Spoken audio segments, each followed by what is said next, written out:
진한 하나님 사랑의 모형이라는 제목으로 말씀을 묵상하도록 하겠습니다. 오늘 17절까지 있는데 단락을 이제 좀 구분해 보자면 1절부터 3절은 성전이 지어진 장소와 또 시기, 그리고 성전 지대의 크기에 대해서 얘기를 하고요. 그 다음에 4절 하반절부터 7절은 성소에 대해서 얘기를 하고요. 8절부터 14절은 지성소에 대해서 이야기를 합니다. 가장 많은 지면을 할애해서 지성소에 대해서 얘기를 하고 거기 이제 내전이라고 나와 있습니다. 그리고 마지막 15절부터 17절은 성전에 들어가기 제일 볼 때 제일 밖에서 보이는 두 기둥에 대해서 이야기를 하고 있습니다. 자, 이 성전이 하나님의 우리를 향한 엄청난 그 사랑의 모습을 보여주고 있습니다. 자, 먼저 우리가 하나님의 임재로 가는 것을 막는 그룹에 대해서 이야기를 합니다. 하나님의 임재로 가는 길을 막는 그룹. 자, 성소와 지성소의 특징은 뭐냐면 우리가 읽어보면 알겠지만 이제 바닥부터 해가지고 벽 그리고 천장 이르기까지 그룹에 대해서 이야기를 합니다. 그룹이 새겨져 있습니다. 그룹. 특별히 지성소 안에는 새겨져 있을 뿐만 아니라 이제 두 그룹이 이렇게 이제 부어져서 만들어져 있죠. 자, 근데 이제 우리가 그룹하면 성경에 제일 먼저 나오는 어디에 나오냐면 창세기 3장에 그룹이 나옵니다. 아담과 하와가 범죄를 하고 하나님으로부터 이제 에덴 동산 밖으로 내쫓겨질 때 그때 하나님이 그룹들을 이제 두었다. 그리고 거기에 이제 두루 도는 화영검을 두셨다. 그래서 생명나무로 가는 길을 지켰다라고 성경이 이야기를 합니다. 그러니까 그룹의 역할은 인간이 하나님께 범접할 수 없도록 그러니까 지키는 역할, 그 역할만 하는 건 아니지만 그 역할을 최초로 이제 했던 것이죠. 그래서 창세기 2장 24절에 이같이 하나님이 그 사람을 쫓아내시고 에덴 동산 동쪽의 그룹들과 두루 도는 불칼을 두어 생명나무의 길을 지키게 하시니라. 이렇게 이야기를 합니다. 인간 죄를 가진 인간이 그 죄의 문제를 해결하지 못한 채로 하나님이 계신 곳, 하나님의 임재가 있는 곳에 나가면 죽임을 당하는 것이니까 그것을 이제 막는 그것을 바로 그룹이 했다라는 것입니다. 자, 그런데 오늘 성전이 바로 이제 그것과 관련이 있는 거예요.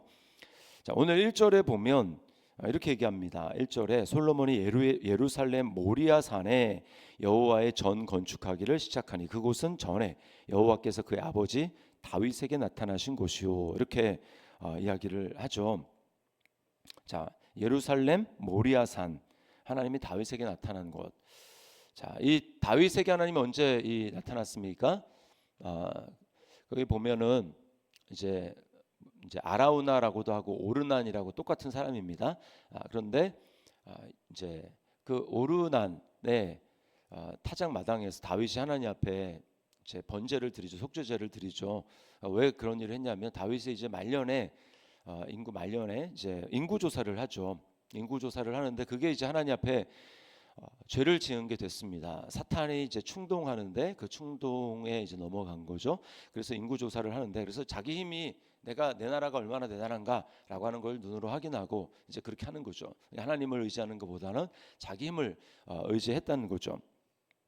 자, 그렇게 해서 하나님이 이제 범죄를 했기 때문에 세 가지 선택지를 줍니다. 다윗에게 적군에게 쫓겨갈 것인지 아니면 이제 또 기근이 임할 것인지 아니면 전염병을 임할 것인지. 그래서 그 기간이 이제 다 다른데 전염병이 제일 짧습니다. 그래서 그 다윗이 이제 하나님께 내가 이제 손에 빠지기를 원한다. 그렇게 해서 전염병을 선택을 합니다. 그래서 굉장히 이제 많은 사람이 죽죠.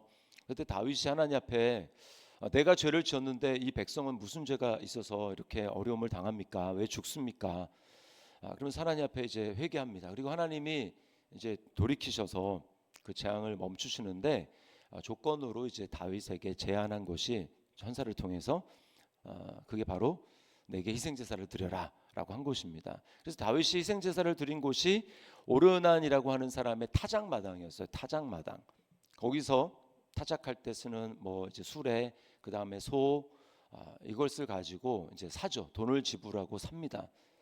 그리고 거기서 하나님 앞에 제사를 드릴 때 하나님이 그곳에 이제 임재하셔서 이스라엘 백성들에게 죄를 용서하시는, 전염병이 그치는 이러한 일이 일어났던 것이죠. 네. 이게 바로 우리 인류가 당할 모습을 그대로 보여주는 것입니다. 죄로 인해서, 아담 한 사람의 죄로 인해서 모든 사람들이, 다윗이 왕인데 그 한 사람을 위해서 백성들에게 전염병이 일어나고 죽는 것처럼 아담 한 사람의 죄악으로 말미암아 죄가 이 땅에 들어오고 사망이 왕노릇하는 이런 일이 이제 있죠. 그런데 그래서 이제 그 뭘 보여줍니까? 거기서 그 죄를 대속하는 일이 있어야 되는 것입니다. 소가 죽어야 되는 거죠. 자, 이것을 좀 더 거슬러 올라가면 여기 특별히 모리아 산이라고 얘기를 했기 때문에, 모리아 산 하면 딱 어디가 떠오릅니까? 아브라함이 떠오르잖아요. 아브라함과 이삭이 떠오르잖아요. 하나님이 모리아 산에 내가 이제 너에게 백세에 준 그 아들을 바치라 이렇게 얘기를 하지 않습니까? 그러니까 이제 그 모리아 산은 아브라함이 독자 이삭을 하나님 앞에 바치기를 하나님이 명령하셨던 곳이 또 모리아 산입니다. 근데 거기서 아들 대신 누가, 장자인 이삭 대신에 누가 죽습니까? 하나님의 어린 양, 미리 준비한, 하나님이 미리 예비하신 여호와 이레로 준비하신 그 양이 죽잖아요. 네, 그 양이 죽었고 뒤에는 또 소가 죽었고, 이 모든 걸 통해서 하나님이 결국 뭘 보여주시냐면, 결국은 이제 내가 준비한 하나님의 어린 양, 모든 인류의 죄를 다 대신 담당할 하나님이 직접 예비하신 하나님의 어린 양, 하나님의 아들, 독자가 죽어야 될 것을 우리에게 보여주는 것입니다. 그래서 하나님이 예수 그리스도를 통해서 우리의 모든 죄를 다 가져가셨기 때문에 이제 우리 하나님이 우리에 대해서 진노하시지 않습니다. 하나님은 우리를 진노하지 않아요. 우리를, 예수님을 믿는 사람들을 하나님이 기뻐하시고 사랑하시고 그렇게 하십니다. 우리는 이제 하나님의 의가 된 거죠. 자, 그런데 우리가 아까 창세기 2장에서 화염검 얘기를 했고 생명나무의 길을 지키는 그 그룹들에 대해서 이야기를 했습니다. 이게 계속해서 뭘 보여주냐면, 성전에서도 그리고 성막에서도 아무나 하나님께 나아갈 수 없다라는 것을 계속 보여주는 거거든요. 하나님께 나아가야 생명이 열리고 영생의 길이 열리는데, 생명나무로 가는 길이 열리는 것인데 그 길이 막혀 있다라는 걸 보여주는 거잖아요. 그런데 이 길을, 봉인을 해제하신 것이 바로 예수님입니다. 예수님이 십자가에서 죽으실 때 어떤 일이 일어납니까? 육체의 상징, 예수님의 육체를 상징하는 성전의 휘장이라고 히브리서에 나옵니다. 그래서 휘장이, 예수님의 육체가 찢어질 때, 십자가에서 찢어져 죽을 때 그 성전의 휘장이 찢어진 거잖아요. 찢어져서 하나님 앞에 나아가는 길이 열린 것입니다. 하나님 앞에 나가는 길이 열린 거예요. 그런데 이것을 우리가 하나님 아버지의 적극적인 사랑으로 생각한다면, 제가 언젠가 한번 말씀을 드린 것 같은데, 하나님은 계속 그 지성소 안에 계시면서 계시는 것이 아니라, 그 휘장이 찢어질 때, 저는 언젠가 그 말씀을 묵상할 때, 하나님이 인간들과 너무 가까이 하고 싶어 하는데, 함께 하고 싶어 하는데, 내가 너희의 하나님이 되리라, 너희는 내 백성이 되리라, 이게 구약 전체가 보여주는 그 언약이잖아요. 근데 가까이 갈 수 없습니다. 하나님은 너무 가까이 가는데 가까이 갈 수 없어요. 왜? 가까이 가면 죽으니까. 이 딜레마를 예수님 안에서만 해결할 수 있는데, 그래서 예수님이 죽으심으로 말미암아 그 불칼이 예수님에게 내쳐진 거죠. 십자가에서 죽을 때 하나님의 그 진노의 칼이 예수님에게 내쳐진 겁니다. 그래서 불칼도 봉인 해제된 거고, 그룹도 이제 하나님께로 가는 길을 열어준 거예요. 그게 바로 성전의 휘장이 찢어진 사건이 우리에게 보여주는 것입니다. 그래서 하나님은 그 안에 계속 계신 것이 아니라, 예수님을 믿는 사람에게는 하나님이 달려 나오시는 거예요. 하나님이 지성소 안에, 휘장 안에 계시던 그 하나님이 이제는 밖으로 달려 나와서 우리를 안아주시는 거죠. 이 그림이 누가복음 15장에 탕자를 안으시는, 달려오시는 그 아버지의 그림입니다. 멀리 떠났던 그 아들이 돌아올 때 아버지가 보고 어떻게 합니까? 아직도 거리가 멀지만 아버지가 알아보고 달려 나와서 품에 안지 않습니까? 그게 인류의 죄로 말미암아 어쩔 수 없이 인간에게 진노하고 멀리할 수밖에 없었지만, 너희는 여기까지밖에 못 온다.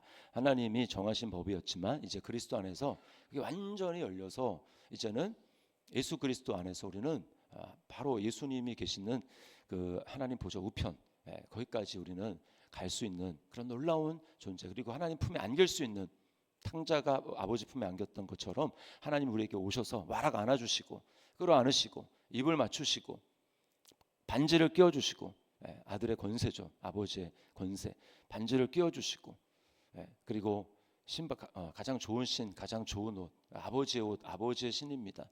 그것을 입혀주시고, 그리고 잔치하지 않습니까? 이제 매일매일 우리는 하나님 안에서, 그리스도 안에서 하나님과 함께 잔치하는 그 기쁨을 우리가 누리고 있는 거죠. 이게 바로 성전의 그 모형을 통해서, 또 성막의 모형을 통해서 우리에게 보여주시는 것입니다. 아버지가 우리를 얼마나 사랑하시는가. 자, 우리가 바로 그런 성전이 된 거예요. 이제 우리가 성전이 됐습니다. 우리는 하나님의 기쁘심, 또 사랑하심을 받고 있는 그런 존재가 된 거죠. 이것을 의심하면 안 됩니다. 내가 때로 죄로 넘어졌다 할지라도 나를 향한 하나님의 사랑이 거두어지지 않고 하나님이 예수님을 사랑한 똑같이 나를 사랑하신다라는 그 사실, 그것을 믿고 하나님 앞에 나아가는 거죠. 얼마나 감사합니까?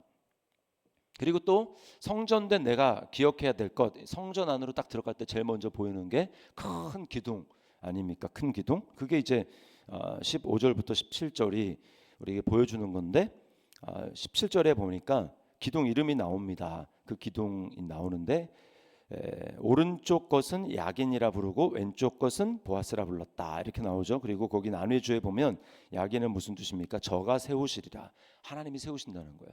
성전은 내 힘으로 세우는 게 아니라 내 안에 계시는 성령님이, 내가 믿음으로 순종하며 나갈 때 내 안에서 성전을 완성하시는 것입니다. 예수님 닮게 완성해 나가는 거죠. 그리고 또 보아스는 뭡니까?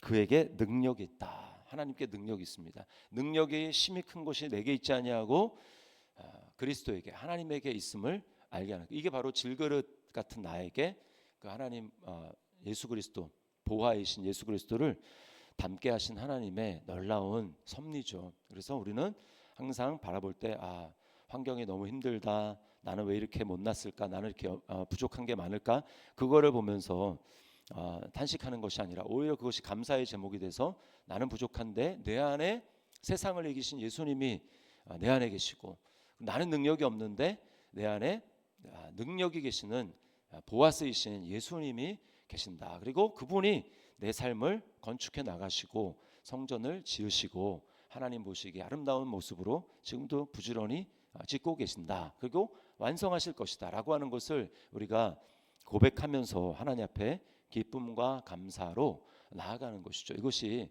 하나님이 오늘 이 성전 건축에 심어둔 하나님의 사랑입니다. 사랑.